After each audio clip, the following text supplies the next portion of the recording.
I'm Randy Milligan, and I'm from Conway, Arkansas. And I've been hunting up here about 21 years now. And came through on a turkey hunt from Iowa. Just made a loop through Missouri, Iowa, and stopped in Kansas and met a guy that let us hunt on his property for $25 a day, and fell in love with this place. I mean, turkeys were gobbling everywhere, and started coming up here hunting for a couple of years, turkey hunting, and decided this is where I wanted a base camp. So it's about 4.5 hours from my home, so I can get here pretty quick. I've enjoyed this place for a long time.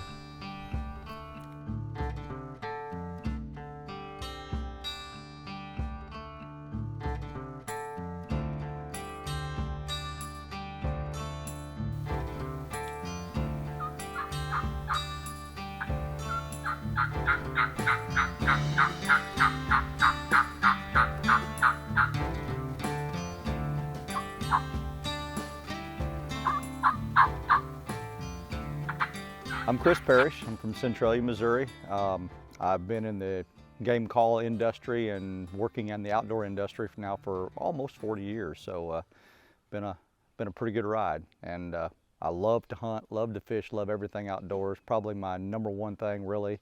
Even though I got my start in turkey calling and with the turkey hunting industry, I'm probably more of a Western big game hunter than anything, and a whitetail hunter, because that's the kind of the part of the world that I really love. So that's my number one. My #1 thing when it comes to hunting is either big whitetails, elk, Dall sheep, mule deer, anything that has to do with the western part or getting in a tree, I'm all for it. Yeah, we've been in Kansas for about an hour and a half. Yeah, that's about an hour and 45 minutes from the airport. So Chris picked us up at the airport and getting settled in, get changed up, and while we were in there dinking around, getting dressed, Chris was out here messing around and got a couple birds responding right off the back deck. So that's always good sign. we want to make it easy as possible. Now, we'll get down there and they won't answer again, and we'll wonder whether they existed, but I can promise you there was 2 different turkeys gobbling. And so one answered me like 4 times every time I called, and I'm like, well, I don't need him up here, but he may be on his way. So when we get over here to this corner where we can actually set up, we'll call again and see if, where he's at. But they're not going to go far from where they're at. I mean, they're going to, that's all timber back there, drops off into a creek area. They're going to roost back there, so we should be able to get on him. Perfect. He's talking because he wants to. Yeah. Is it like elk, where like a bull that bugles in the middle of the day is usually dead? Or is it that easy? I will never say anything that easy. You might be able to claim that, No, but I'm no, not no. going to claim that. No, we say it, but it doesn't ever happen that way. Yeah. Phelps, what are you doing? Velcro noises at the wrong time, so I try to get it as straight as.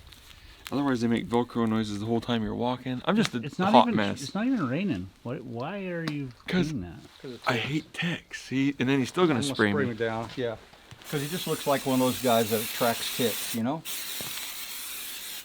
don't really. At least you didn't say he looked like a tick. No, if he does, he's the biggest tick I've ever seen. That's a fat joke right off the bat. Jason, being the elk caller he called me up asking about a particular call, and if he could buy some or I could build him some. So I did. I built him a few of those calls. It was a ghost cut call.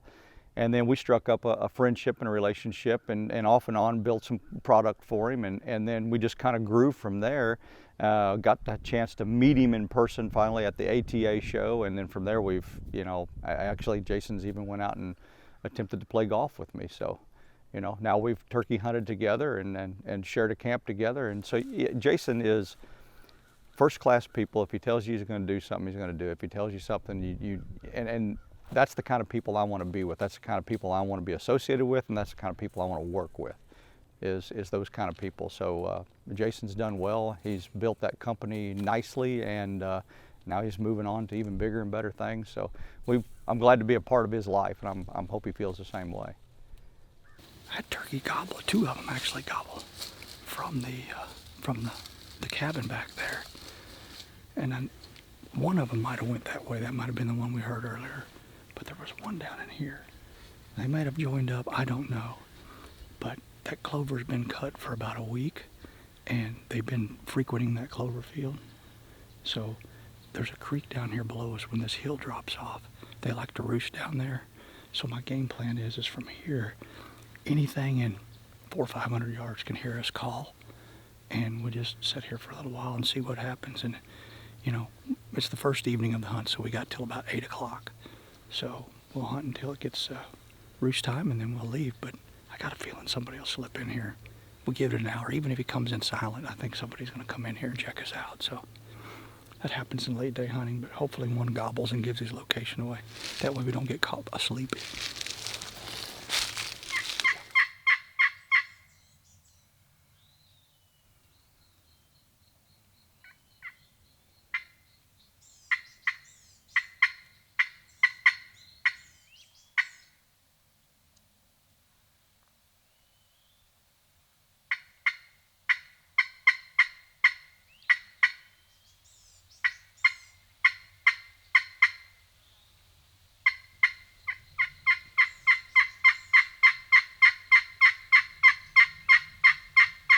Probably own about 860 acres right now, and probably have access to 4,000 to 7,000 acres. I've never really kind of added it up, you know. I try to do all the management on my 800, 900 acres and food plotting. You can see John Deere tractor here. I've got a couple tractors and the planters and everything. So we food plot and just try to raise big deer and lots of turkeys.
I was 13 years old when I stepped on stage at the first turkey calling contest. It was a youth division contest. They call it the Jakes back then, and I ended up winning it, and kind of hooked me at that point. I got to, you know, I introduced myself to several guys that were quote unquote celebrities in turkey calling, like Walter Parrott, Jeff Probst, Preston Pittman, Dick Kirby, you know, some of the greats in the industry, and kind of just hooked me to want to continue to call and see if I could maybe win a major championship at some point in my career.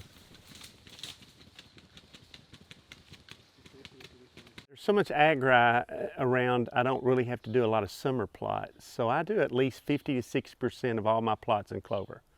It's good for turkey, it's high in protein, deer love it. You know, you notice just sitting out there all the turkeys that would come through and bugging. Last night we sat on a plot and you could just see bugs everywhere in that clover. And in the wintertime, we come in and we'll plant turnips and a lot of black oats, what we call in Arkansas, black oats, and a lot of stuff like that for the winter crop. But you know, my goal is to raise big deer. It's not as much about the killing as raising. And you know, a lot of people talk about, well, trying to kill a big deer, always trying to kill turkeys. We're going to kill our turkeys. We're going to kill our deer every year. I don't, when the last time I went without killing my deer. But the goal to me is more the management, the wildlife management.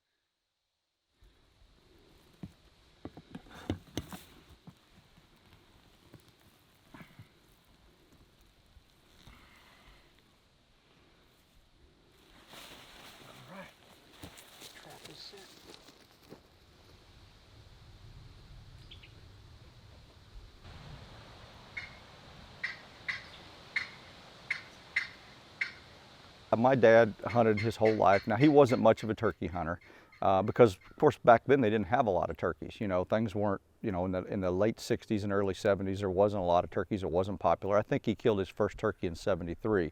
But he was a big deer hunter, and he loved the deer hunt. And that's kind of where I started, was deer hunting. And then I got intrigued with the turkeys as the population grew, and I would see them in the fall, and then I would, you know, hear them in the spring, and I was like, I want to learn how to do this. And that's kind of where I got my start. But yeah, I was born and raised in a hunting household. My grandfather was a gun collector, so I was a gun archery nut from birth, I guess.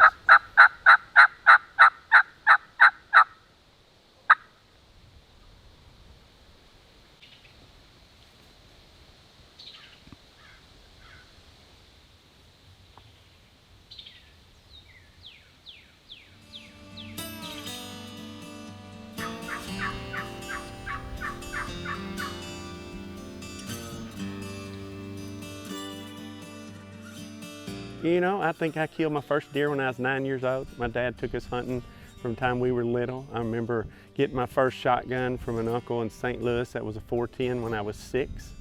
And I've never quit hunting. I've hunted all my life. And I'll be 56 next month, and I hope I'm hunting when I'm 86. But if I'm not, I promise you I'll be here with my grandson, you know. So it's I mean, just like you, I mean, we work to pay for our hobby. My wife would tell you that's the only reason I work, is pay for my hobby. You know, I guess something, I just love the outdoors. You know, that's something that I think until I die, I'll be enjoying this.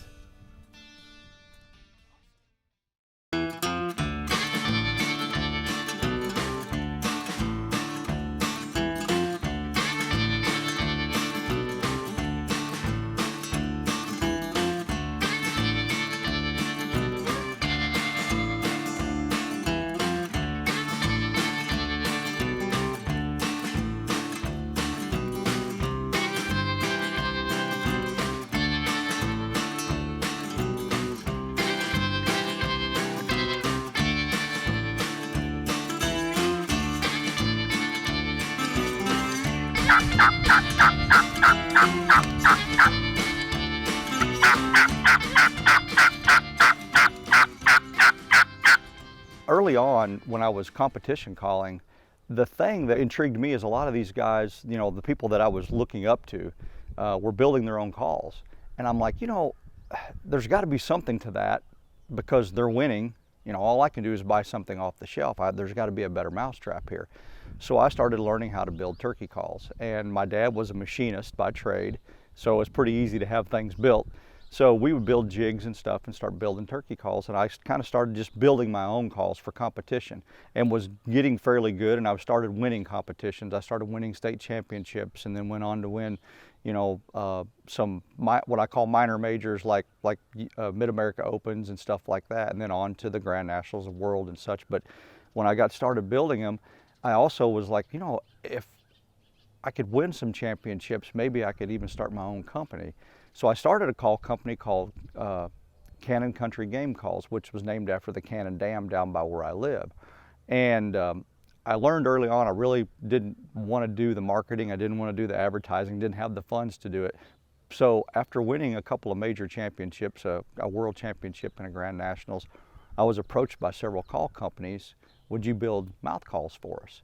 So we geared up and started building mouth calls, and thus went into business full time and started building calls for, at one time I actually built calls for every company that there was out there, all the big ones, and except for Quaker Boy, which was pretty cool because I got to see how they did things behind the scenes, and it's kind of funny. It's kind of like anything you buy now. There's a lot of different names on it, but it sometimes comes out of the same plant, you know, but it's to everybody's specs. And then I went on to sell that company to Pradco Outdoor Brands. I went to work full-time for Night and Hail. I went on to be a brand manager there. And then when Night and Hail shut their doors, I went to work for Bear Archery, and I'm a product manager now for Bear Archery, and still run the business and still build mouth calls.